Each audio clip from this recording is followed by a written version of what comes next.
Assalamualaikum sobat-sobatku. Semoga panjang umur sehat selalu mudahkan rizki untuk sobatku. Supaya saya semangat bikin konten ini jangan lupa dibantu subscribe, like dan terima kasih atas dukungannya. Mari kita lanjutkan cerita sebelumnya. Judul cerita, Istri Kesayangan CEO. Bab 21-29. Stella, Yuna duduk dan menatapnya, kalau kamu harus memilih di antara VL dan aku, kamu. Aku pilih Kak Yuna. Potong Stella tanpa ragu-ragu, sebelum bisa mendengar Yuna menyelesaikan perkataannya.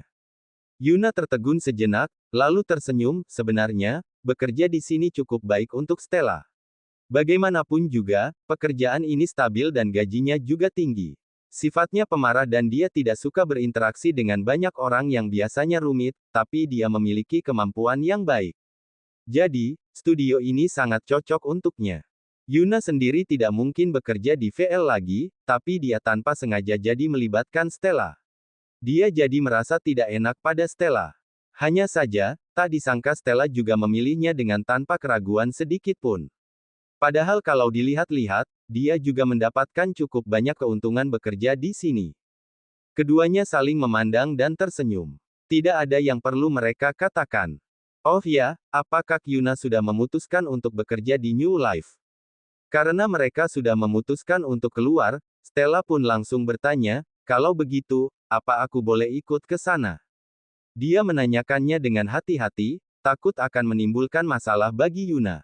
Apabila seseorang pindah perusahaan, pilihannya hanya dua, pindah sendiri atau pindah bersama timnya. Jarang sekali ada orang yang hanya membawa satu orang untuk pindah. Selain itu, dia tidak terkenal di industri ini. Dia hanyalah seorang asisten yang tidak punya nama. Dia tidak yakin New Life mau menerimanya. Yuna merenung, bagaimanapun juga, dia belum mengungkit tentang hal ini kepada New Life. Dia bisa pindah ke New Life juga karena diatur oleh Brandon. Kalau dia meminta untuk membawa Stella. Kalau nggak bisa, lupakan saja. Nggak masalah, kok. Aku bisa cari pekerjaan lain. Lagi pula, aku punya ijazah dan kemampuan, jadi aku nggak perlu khawatir nggak bisa dapat pekerjaan yang cocok. Ujar Stella dengan nada santai ketika melihat keraguan Yuna. Bukannya nggak bisa. Aku akan mendiskusikan hal ini dengan New Life. Jangan khawatir. Kamu sudah bersedia untuk ikut denganku, aku pasti akan membawamu kemanapun aku pergi. Stella tidak hanya setia, tapi dia juga asisten yang baik. Jadi, Yuna memang harus membawanya. Kalau begitu, kapan Kak Yuna mau ke sana? Aku akan bicara dengan pihak New Life dulu. Lagi pula, ada beberapa hal yang harus aku urus di sini. Apa ini mengenai berkas-berkas itu? Jangan khawatir, aku punya salinannya di komputer. Tapi setelah mengatakan itu, Stella berkata dengan kesal, tapi dokumen aslinya dibawa mereka. Nggak masalah, ujar Yuna sambil melambaikan tangannya, Logan akan mengadakan konferensi pers.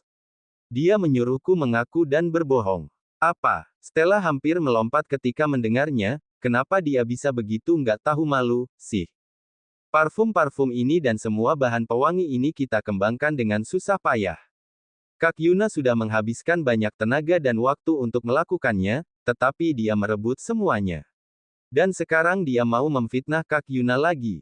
Dia masih punya hati nurani nggak, sih? Orang lain mungkin tidak tahu, tapi Stella tahu. Penelitian dan eksperimen paling penting dilakukan berulang-ulang oleh mereka berdua. Kadang-kadang, pada tahap penting tertentu, mereka bahkan rela tidak makan dan hanya memejamkan mata sebentar di tempat duduk mereka di malam hari, karena takut akan ada yang salah dengan data mereka. Stella lah yang menemani Yuna menghadapi kepahitan dan rasa lelah itu, jadi Stella juga kesal dan tidak terima. Pria itu mungkin memang nggak punya hati nurani. Ujar Yuna dengan senyum mengejek, dia mau enaknya saja, tapi di dunia ini nggak ada yang semudah itu. Kak Yuna, katakanlah, apa yang harus kulakukan? Stella cerdas dan langsung mengerti maksud Yuna. Kamu nggak perlu melakukan apa-apa. Aku maunya kamu nggak melakukan apa-apa, kata Yuna dengan penuh arti. Tetapi, Stella tidak mengerti maksud perkataannya yang ini, Kak Yuna, apa maksudnya? Bab 22. Coba kamu pikirkan, apa yang Logan takutkan kalau aku mengaku semuanya hanya bohong di depan umum. Yuna yang dipandangi oleh Stella dengan sorot bingung berkata lagi, barang bukti dan saksi yang akan membahayakan dia.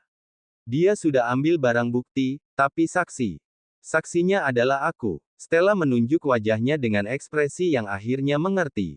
Aku bisa maju untuk buktiin kamu. Ujar perempuan itu lagi dengan kedua tangan yang diletakkan di pinggang dan semangat berapi-api.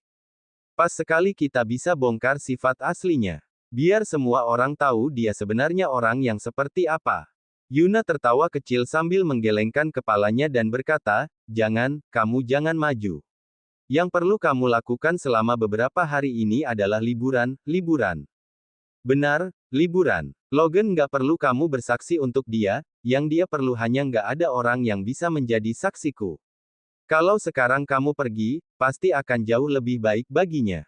Selain itu, sifat Logan yang keras kepala pasti tidak akan membiarkan Stella mengundurkan diri di masa-masa sulit seperti ini. Memang ide yang baik kalau dia menghilang untuk sementara waktu. Namun terlihat perempuan itu masih tidak tenang dan bertanya, Kak Yuna, seharusnya aku bersama kamu di saat seperti ini. Apa artinya kalau aku kabur? Dasar kamu ini, bukannya mau perang. Kamu nggak kabur kok, sahut Yuna sambil tertawa.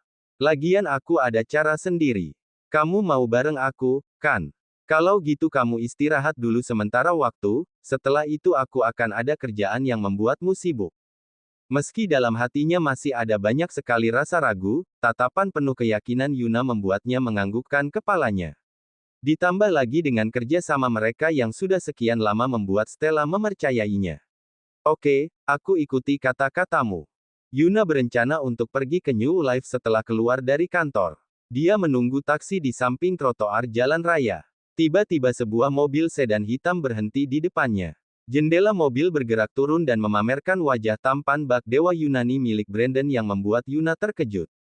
Naik, perintah lelaki itu. Yuna mengatupkan bibirnya rapat-rapat sambil membuka pintu mobil. Kenapa kamu bisa datang? Yuna bingung kenapa lelaki itu tahu dirinya sedang berada di mana. Nggak suka. Brandon menolehkan kepalanya menatap dia. Saat ini, mobil sedan hitam tersebut sudah melaju kembali di jalanan. Bukan gitu, seru Yuna sambil memegang lengan Brandon. Aku hanya sedikit terkejut saja, tambah Yuna lagi. Ini bisa dikatakan sebagai kejutan, enggak? Yuna tertawa tanpa suara dan menjawab, bisa. Tentu saja bisa. Tapi sekarang kita mau kemana? Aku berencana pergi ke New Life. Tahu, enggak, aku masih belum sempat mengurus semua administrasi. Dia baru kemarin berinteraksi dengan penanggung jawab New Life, bahkan untuk alamat kantornya saja Yuna ketahui melalui internet. Sebelumnya dia tidak tahu banyak tentang New Life, sehingga Yuna merasa dirinya harus berbincang dengan orang-orang yang ada di sana. Hari ini nggak usah ke sana, besok saja, ujar Brandon dengan santai. Kenapa? Sekarang waktu masih belum begitu sore, memangnya ada urusan lain apa lagi? Lelaki itu bungkam dan hanya mengangkat satu tangannya. Jarinya menunjuk ke bagian belakang. Yuna mengikuti arah yang ditunjuk oleh Brandon dan menoleh ke bagian belakang mobil yang terdapat mobil. Sepertinya ada sebuah mobil yang selalu mengikuti mereka sedari tadi, sesaat kemudian, dia yakin bahwa mobil tersebut sedang mengikuti mereka. Apakah mobil itu tengah menguntit dirinya? Siapa orang itu? Apakah anak buahnya Logan? Kalau gitu Yuna ingin bertanya apa yang harus mereka lakukan. Tapi di waktu yang sama, Brandon memeluk pundaknya dan di waktu yang sama lelaki itu menginjak pedal gas dan menambah kecepatan laju mobilnya. Bab 23. Mobil mereka melaju dengan kecepatan yang menggila hingga tidak membutuhkan waktu yang lama untuk membuat mobil belakang kehilangan jejak. Dia mengutus orang untuk menguntitku. Kemungkinan dia mau lihat apakah aku ada hubungannya dengan orang di New Life, ujar Yuna sambil menoleh ke arah Brandon. Kamu janji sama dia nggak pergi ke New Life? Tanya Brandon dengan sebelah alis terangkat ke atas. Aku nggak ada janji apapun. Tapi mungkin dia merasa dirinya berhasil membujukku. Sebenarnya Yuna tidak pernah berjanji atas apapun. Hanya Logan yang mengira bahwa kebohongan lelaki itu yang kesekian kali berhasil mengelabui Yuna. Dari dulu selalu seperti itu dan selalu sama, kejadian seperti ini juga sudah bukan yang pertama kalinya. Logan sudah menghafalnya di luar kepala. Hanya saja lelaki itu tidak tahu kalau Yuna yang dulu mempercayainya sepenuhnya. Namun setelah melihat lelaki itu mengkhianatinya dengan mata kepalanya sendiri, semua rasa percaya Yuna seketika lenyap tak tersisa setelah dia melihat hubungan Logan dan Valerie. Bagaimana mungkin dia bisa mempercayai setiap kata yang diucapkan oleh lelaki itu lagi? Kamu berencana melakukan apa? Brandon tidak ada niat untuk mengubah keputusan yang sudah diambil oleh Yuna. Dia terlihat penasaran dan ingin tahu kira-kira apa yang akan perempuan itu lakukan untuk membalas perlakuan Logan. Sejujurnya, Brandon sudah ingin membantu Yuna untuk membalas semua perlakuan brengsek dari Logan. Tetapi dilihat dari keadaan saat ini, sepertinya istrinya ini tidak perlu dirinya bantu. Yuna memiliki caranya sendiri untuk membalas lelaki itu. Yuna menatap lurus ke depan dengan tenang sambil berkata, dia mau mengadakan konferensi pers dan meminta aku untuk menanggung semua tanggung jawab. Oh ya, kapan waktunya? Tanya Brandon dengan sebersit sorot dingin tetapi suara yang tenang. Dia nggak ada bilang, tapi aku tebak sepertinya kalau bukan besok berarti malam ini, kenapa? Karena dia nggak sabar. Yuna menoleh dan menatap wajah lelaki yang ada di sampingnya sambil berkata, kejadian kemarin malam nggak hanya buat dia malu, tetapi juga kehilangan nama baiknya. Nggak mungkin dia akan tetap sabar menunggu. Apalagi semua panitia juga sedang mencari tahu, masalah ini harus segera ada hasil keputusan akhirnya. Kamu berencana mengakuinya. Meski Brandon bertanya pertanyaan yang seperti itu, lelaki itu merasa Yuna tidak mungkin akan begitu penurut. Kecuali kalau aku gila, sahut Yuna. Aku akan membiarkan dia menerima pembalasan dari perlakuan dia beserta dengan semua bonus-bonusnya. Aku mau ambil semua yang seharusnya menjadi milikku. Lanjut Yuna dengan penuh penekanan. Wajah mungil yang ada di depan Brandon ini masih sama dengan apa yang ada di ingatannya. Kecantikan perempuan itu bukan kecantikan yang buat orang kagum ketika pertama kali melihatnya, melainkan semakin dilihat akan semakin tidak rela mengalihkan tatapannya.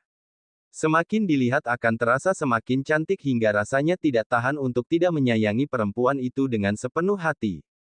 Tangannya terulur dan menyelipkan anak rambut milik Yuna di balik daun telinganya sambil berkata dengan lembut, kalau kamu butuh bantuan, cari aku kapanpun itu. Kalimat yang cukup sederhana, tetapi bisa membuat hati Yuna menghangat dalam seketika. Dia sudah bersama dengan Logan selama beberapa tahun dan sudah terbiasa membuat Yuna mengandalkan dirinya sendiri ketika melakukan sesuatu. Logan terlalu sibuk dengan urusan bisnisnya yang harus menemani tamu dan juga rencana untuk memperluas usahanya.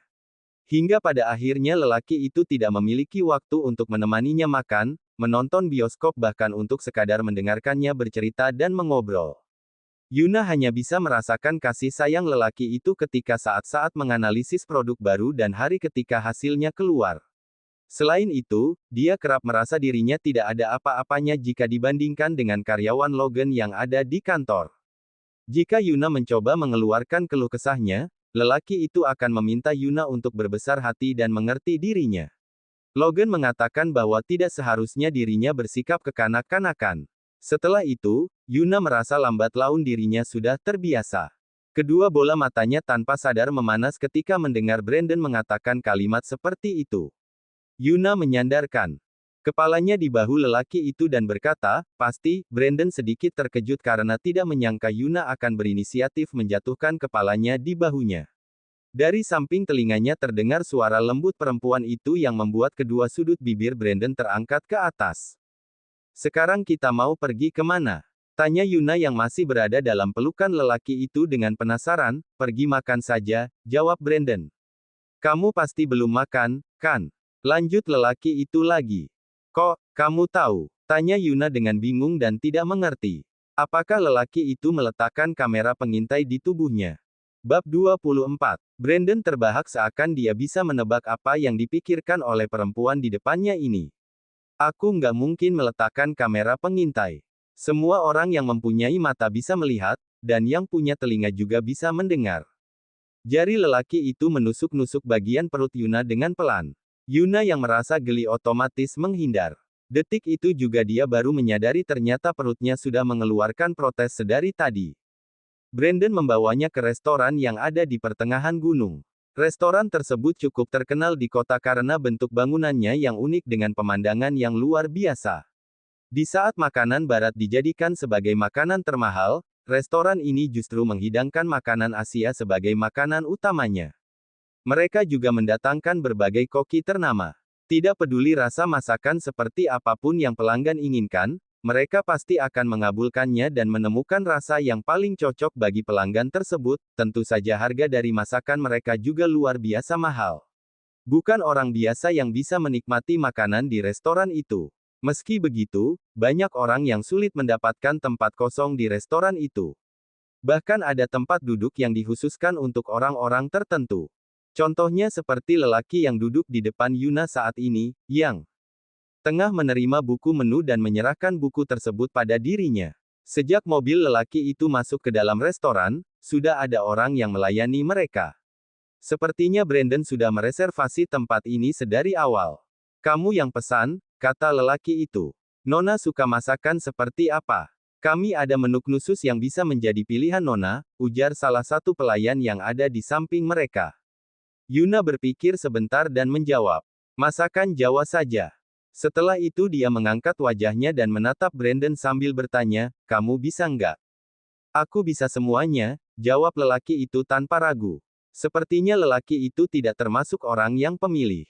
Yuna melanjutkan kegiatannya melihat buku menu yang harganya membuat kerongkongannya kering dalam sesaat. Dia tahu tempat ini memang mahal, tetapi Yuna tidak menyangka akan semahal ini. Meski dia tidak perlu membayar, perempuan itu tetap saja merinding ketika melihat angka yang tertera di sana. Kenapa? Tanya Brandon yang melihat perempuan itu terdiam. Sorot mata lelaki itu mengarah ke Yuna. Nggak kenapa-kenapa, aku ada fobia memilih sesuatu, canda Yuna mencoba membohongi lelaki itu. Tapi dia memang masih belum memikirkan akan memesan makanan apa. Brandon menatapnya dengan dalam kemudian menolehkan tatapannya pada pelayan sambil berkata, kasih beberapa masakan Jawa paling kalian rekomendasikan dulu. Untuk yang lainnya biarkan dia lihat pelan-pelan dulu, baik. Pelayan tersebut segera mencatat pesanan mereka. Yuna menghela napasnya lega karena lelaki itu sudah memesan makanannya sendiri. Dengan begitu maka dia tidak perlu mengkhawatirkan harga masakan yang akan ia pesan. Yuna menutup buku menu dengan cepat karena tidak ingin melihat nominal yang tertera di sana. Sebenarnya dia juga bukan orang susah. Tetapi Yuna jarang sekali menghambur-hamburkan uang di luar seperti ini. Selain itu, Logan sering berpesan padanya untuk berhemat di saat tahap awal bisnis seperti sekarang ini. Mau tidak mau Yuna akhirnya sudah terbiasa dengan hal itu. Sebuah kebiasaan memang merupakan sesuatu yang begitu menyeramkan. Kecepatan mereka menghidangkan makanan cukup cepat. Bisa dibilang bahwa mereka tidak membutuhkan waktu yang cukup banyak untuk menyiapkannya. Baru satu suapan pertama, tiba-tiba terdengar suara ponsel Yuna yang berdering. Layar ponselnya berkedip dan menampilkan nama Stella di sana. Yuna menatap Brandon dengan sorot penuh permintaan maaf kemudian menerima panggilan tersebut. Kak, aku sudah izin cuti, ujar Stella setelah sambungan terhubung. Dia setuju. Tebak Yuna saat mendengar suara orang yang di seberang sana terdengar girang. Setuju. Disetujui dengan cepat. Kak, benar apa yang kamu tebak, sekarang sepertinya dia ingin aku pergi jauh-jauh. Dia bahkan bilang sama aku untuk libur lebih lama lagi waktu dengar aku mau pergi liburan. Kak, dia benar-benar sudah terlalu lama menahannya. Aku tahu. Suara Stella cukup keras hingga sepertinya Brandon bisa mendengarkan percakapan mereka. Yuna berdeham dan berkata lagi, kalau gitu kamu main dengan tenang saja. Yang senang-senang liburannya. Mana mungkin aku ada niat liburan di saat seperti ini. Kak, aku beneran nggak perlu di sini buat bantuin kamu. Gimana kalau dia mulai memfitnah kamu? Aku juga termasuk salah satu saksi. Bab 25.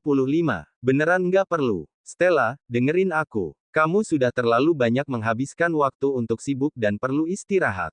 Setelah beberapa hari nanti, kemungkinan kamu nggak akan ada waktu untuk istirahat, canda Yuna. Mendengar Yuna yang begitu yakin, Stella tidak berusaha membujuknya lagi dan berkata, ya sudah, kakak tahu kedua nomorku, yang untuk kerjaan akan aku nonaktifkan. Kalau ada apa-apa hubungi nomor yang satu lagi. Iya, have fun. Setelah sambungan telepon terputus, dia mendapati tatapan Brandon yang sedang menatapnya dalam-dalam. Yuna menunduk dan memperhatikan dirinya sesaat. Sepertinya tidak ada yang aneh dengan dirinya sekarang, kenapa? Kamu nggak ingin dia terlibat masalah ini makanya kamu meminta dia pergi, kan? Lelaki itu langsung menembaknya tanpa basa-basi dan berhasil membuat Yuna terdiam sesaat. Setelah itu dia tersenyum dan menjawab, nggak sepenuhnya benar. Stella itu selalu menjadi orang yang membantuku, bisa dikatakan dia cukup hafal dengan apa yang aku punya sekarang. Kali ini Logan sudah pasti ingin menumpahkan semua kesalahan pada diriku. Kalau dia mengungkit masalah yang lalu, mereka pasti akan mencari Stella untuk meminta data. Kalau sampai hal itu terjadi, nggak peduli Stella bersedia atau nggak, dia tetap nggak boleh nggak buka mulut. Karena itu, sebenarnya merupakan pilihan terbaik kalau dia nggak ada di sini. Yuna berbicara sambil menyuapkan makanan ke dalam mulutnya. Ternyata ada harga ada barang, masakan ini tidak hanya terlihat cantik, tetapi rasanya juga luar biasa lezat. Yuna merasa dirinya sudah lama sekali tidak pernah makan makanan yang seperti ini. Dia tidak peduli siapa yang duduk di depannya saat ini dan tidak memedulikan penampilannya lagi. Yuna terlihat makan dengan lepas sekali. Brandon terlihat menahan senyumnya sambil menatap perempuan itu. Dia terlihat seperti akan kenyang hanya dengan melihat Yuna makan dengan lahap. Sepertinya keputusanmu sudah bulat. Awalnya Brandon masih merasa sedikit khawatir. Tetapi setelah mendengar penjelasan Yuna tadi, dia menyadari sepertinya perempuan itu sudah memikirkannya dengan matang-matang. Yuna menghentikan kegiatan makannya dan menatap Brandon sambil berkata, ada satu hal yang aku harap kamu bisa menyetujuinya, apa? Lelaki itu sepertinya sudah kenyang, dia meletakkan sendoknya dan mengambil sapu tangan untuk mengusap mulutnya. Aku ingin ajak Stella ke New Life. Yuna diam sejenak kemudian melanjutkan ucapannya, memang cukup egois, tetapi Stella memang cerdas. Selain itu aku sudah terbiasa kerja dengan dia. Aku jamin pasti akan ada hasil kalau dia bergabung di New Life. Kalau nggak aku akan. Yuna bahkan mengacungkan kedua jarinya untuk berjanji. Kamu mau apa? Tanya Brandon memotong ucapan Yuna. Setengah tahun, dalam waktu setengah tahun aku jamin akan mengeluarkan sebuah parfum yang laris. Parfum ini akan mendatangkan keuntungan besar untuk perusahaan, janji Yuna dengan penuh keyakinan. Brandon tersenyum dan berkata, aku ingat kalau tipe, First Love, ini menghabiskan waktumu selama 3 bulan untuk menciptakannya. Kenapa butuh waktu setengah tahun di tempatku? Dengan perlahan dia menurunkan tangannya. Stella bergumam dengan pelan, sebenarnya. Sebenarnya, First Love, ada cacatnya. Oh ya. Kamu tahu sendiri kalau parfum yang bagus itu harusnya terdapat perubahan yang berulang-ulang dari inspirasi awal hingga produk jadi. Butuh waktu yang cukup banyak sekali. 3 bulan benar-benar sangat mepet, tapi memang nggak ada cara lain. Yuna mengangkat kedua bahunya kemudian melanjutkan ucapannya, Logan mau kejar waktu, dia harus mengejar perlombaan produk baru kali ini, makanya. Kalau nggak mungkin dengan mengganti sedikit komposisinya saja sudah akan merubah aroma dasar dari parfum itu, terang Stella dengan mengangkat jari telunjuk dan ibu jarinya untuk menunjukkan jarak yang sangat kecil. Nada suaranya juga dibuat sedikit nakal. Semua kelakuan perempuan di depannya ini tertangkap jelas dalam tatapan Brandon dan membekas di hatinya. Sorot matanya menggelap dan seketika Brandon menegakkan tubuhnya. Sebelum Yuna menyadari apa yang terjadi, kain yang ada di tangan lelaki itu sudah mengusap sudut bibir Yuna, ada sedikit bekas minyak, kata lelaki itu dengan wajah datar seakan-akan yang tengah dia lakukan merupakan sesuatu yang biasa saja. Sedangkan wajah Yuna sudah memerah dan panas. Sikap lelaki itu sangat lembut dan berhati-hati, kain yang lembut mengusap sudut bibirnya dengan tatapan lelaki itu yang begitu dalam dan tajam. Bahkan Yuna bisa merasa kalau kain tersebut menyalurkan kehangatan dari tubuh Brandon. Bab 26. Aku, sudah kenyang, kata Yuna sambil menunduk menyembunyikan wajahnya yang memerah, kalau gitu kita pulang dan istirahat. Kamu juga sudah capek. Urusan lainnya kita bicarakan besok lagi. Brandon tahu apa yang ingin ditanyakan oleh perempuan itu sehingga dengan cepat dia berkata, aku akan meminta Franz untuk mengurus masalah yang kamu katakan tadi. Tenang saja. Perempuan itu tentu saja merasa tenang bahkan tidak khawatir sama sekali. Perasaan bahwa ketika kita belum bersuara tetapi sudah ada orang yang mengerti apa yang kita pikirkan dan membantu kita mengurusnya dengan begitu rapi sungguh sangat menyenangkan. Ketika mereka masuk ke dalam mobil, Brandon kembali bertanya, rumah yang sekarang kamu tempati itu adalah sewa. Iya.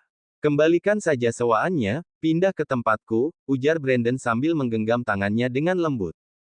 Jantung Yuna berdegup 2 kali lebih cepat dengan tangan terkepal sambil menunduk dalam. Brandon juga tidak mendesak perempuan itu dan menunggunya dengan sabar. Dia hanya menggenggam tangan Yuna dengan tatapan yang mengarah ke depan sambil menunggu jawaban perempuan itu. Sebenarnya Yuna sudah menebak akan terjadi seperti ini suatu saat nanti, tetapi dia tidak menyangka akan terjadi dalam waktu secepat ini.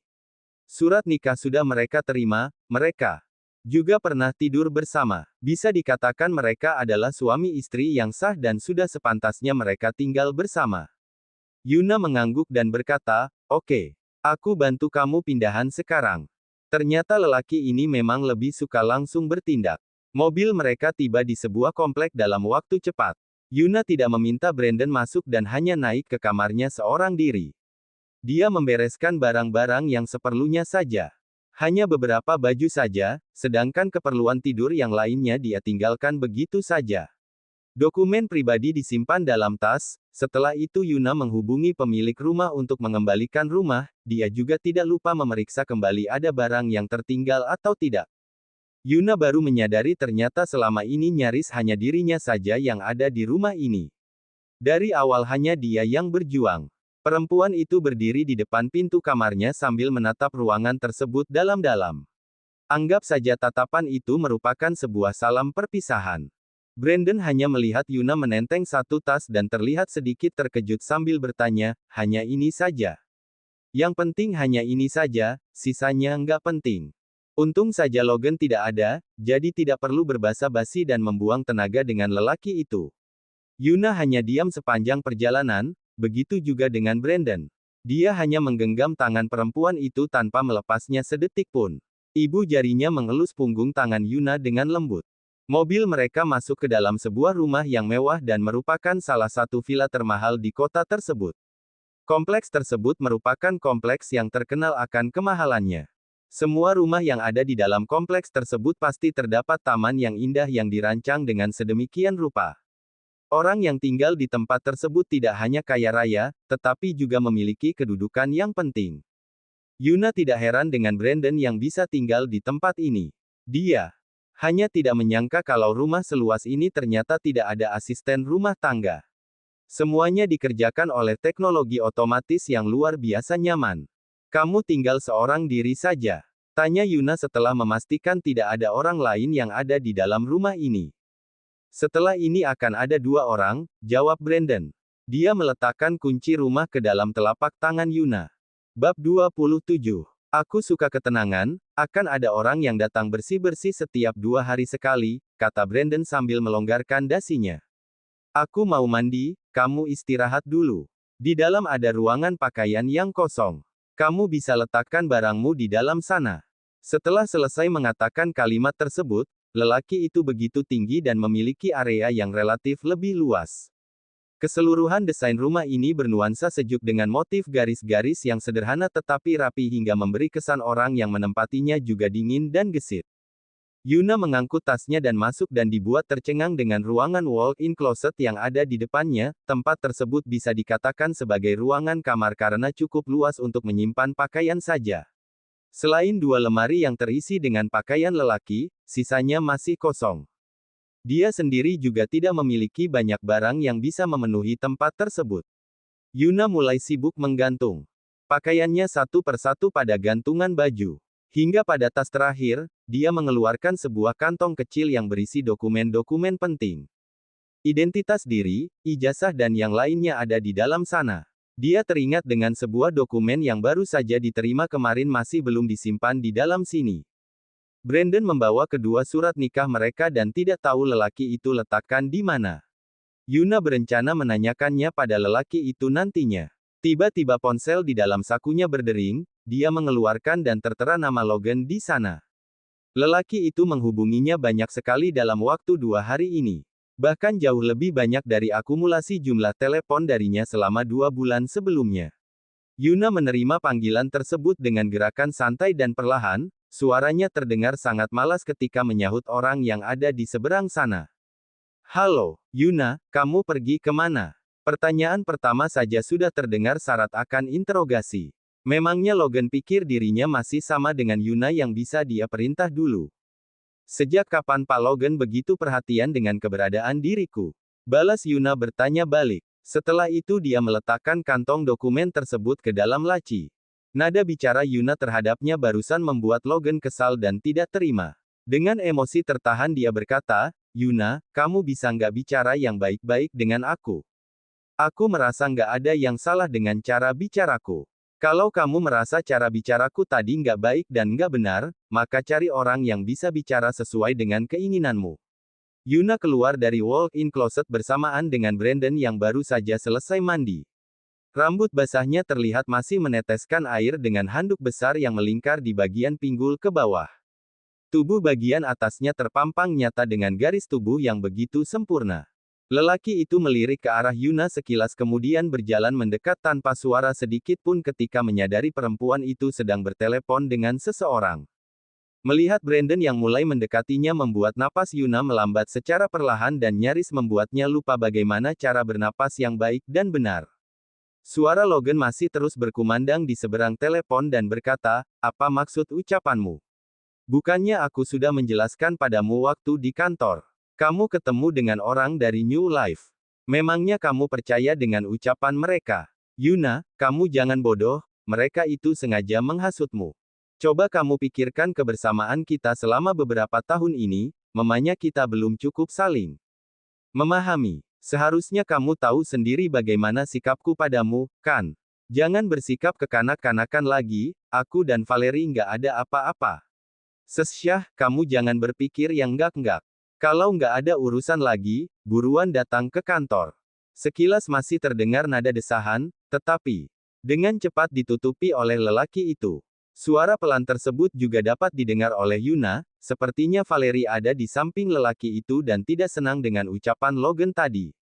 Logan memang hebat sekali, bagaimana bisa lelaki itu berbicara manis dengan dirinya dan di sisi lain sedang bermesraan dengan Valerie. Yuna merasa jijik ketika membayangkan lelaki itu. Dia tidak ada niat untuk lanjut bersandiwara lagi dengan lelaki itu. Seluruh kesadarannya telah ditelan oleh lelaki yang ada di hadapannya saat ini. Brandon berhenti tepat di hadapannya dengan jarak yang begitu dekat. Saking dekatnya hingga membuat Yuna bisa melihat tetesan air di dada bidang lelaki itu. Bab 28. Kulit seksi milik lelaki itu dan juga ototnya yang begitu keras membuat Yuna nyaris kehilangan kendali untuk mengulurkan tangan untuk menyentuhnya. Dia tersadar dan meneguk air liurnya dengan susah payah, Yuna. Yuna. Logan akhirnya memutuskan panggilan telepon karena tidak mendapat sahutan dari Yuna. Saat ini, kedua bola mata Yuna sedang terpaku pada sosok tinggi Brandon yang tengah memandangnya dari atas. Wajah tampan lelaki itu semakin lama semakin mendekat dan Yuna menahan napasnya. Saat bibir mereka berdua nyaris bersentuhan, mendadak Brandon memiringkan wajahnya dan mengecup pipi Yuna dengan perlahan. Setelah itu dia menegakkan tubuhnya dan masuk dalam walk-in closet, brak. Ponsel Yuna jatuh dari tangannya dan tergeletak di lantai. Untung saja lantai rumah Brandon dilapisi oleh karpet yang cukup tebal, sehingga ponselnya tidak retak dan terbuka. Di seberang ponsel yang malang itu masih ada Logan yang sedang menunggu respons darinya. Telinga lelaki itu menangkap sesuatu yang cukup nyaring hingga dengan gerakan cepat dia menjauhkan ponselnya dari daun telinga. Setelah beberapa saat kemudian, Logan berseru pada Yuna, Yuna, sebenarnya kamu sedang apa? Kamu mendengarkan aku berbicara enggak?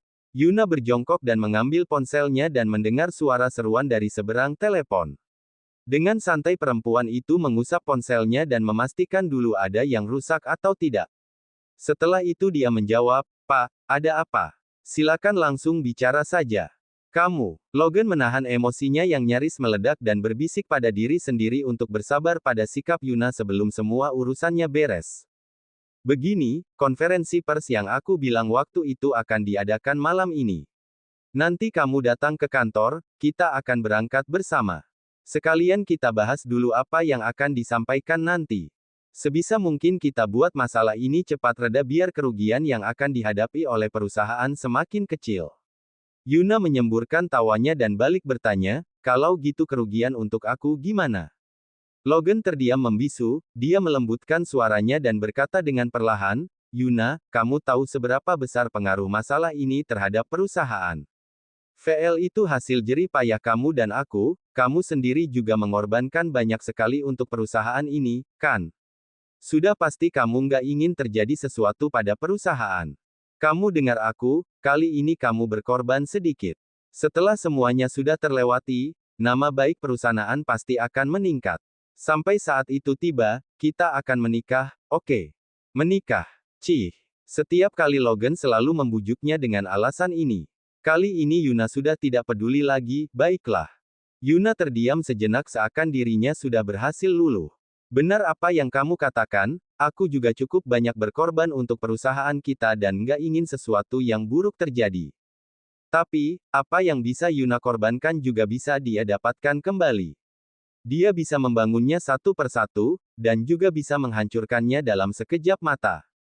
Mendengar ucapan Yuna membuat Logan menghela napas lega. Kalau gitu kamu cepat ke kantor, aku tungguin kamu. Yuna bangkit setelah sambungan telepon terputus.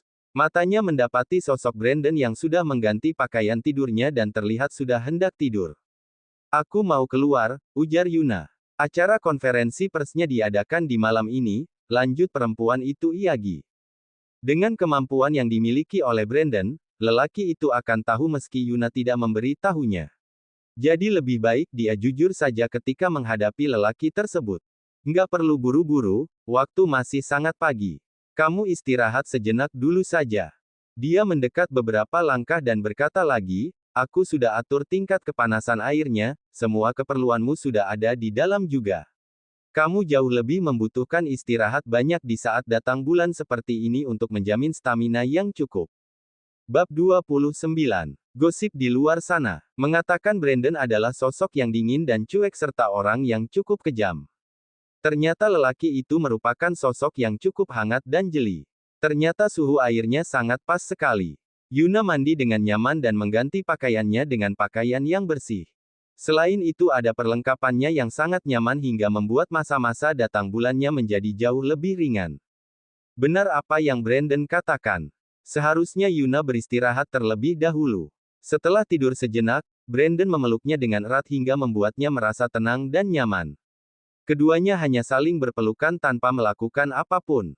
Begitu saja sudah mampu membuat Yuna merasa tenang dan bahagia. Sekitar 1 jam. Kemudian, Yuna terbangun dan melihat ponselnya yang nyaris meledak karena panggilan dari Logan. Lelaki itu benar-benar tidak sabar, semakin Logan panik maka Yuna semakin santai. Yuna mengganti pakaiannya dengan terusan warna putih tanpa ada aksesoris apapun di tubuhnya. Dia terlihat sangat sederhana tetapi justru terlihat serasi dengan dirinya dan semakin menunjukkan keanggunan Yuna.